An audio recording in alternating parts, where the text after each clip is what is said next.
Ou ka kon bay menti, ou ka ge parole. Mais papa c'est bosta yo.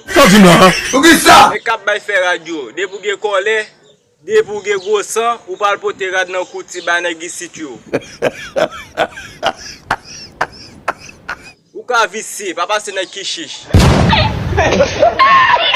Nèg ki chiche la pou ko jom mwen kote la manger. Ça fait vini. Tellement connaît pas manger à moun. Elle ge bagay lan mel, c'est nan toi la l'entrée, la manger. Et des chanteurs parler. Même toi là pas offrir nan manger. Mais de pou kon bagay lan moun, premier moun ki pou mando la li même. Yo, bon casser tête la bou avant. Ou soit li di bon manger avant. Comme si ba la pour lié. N'écrase ma vidéo ça m'a demandé bon Dieu pour faire 1 million views. Moi démontrer mi me cacher la donne, après ça m'offrir.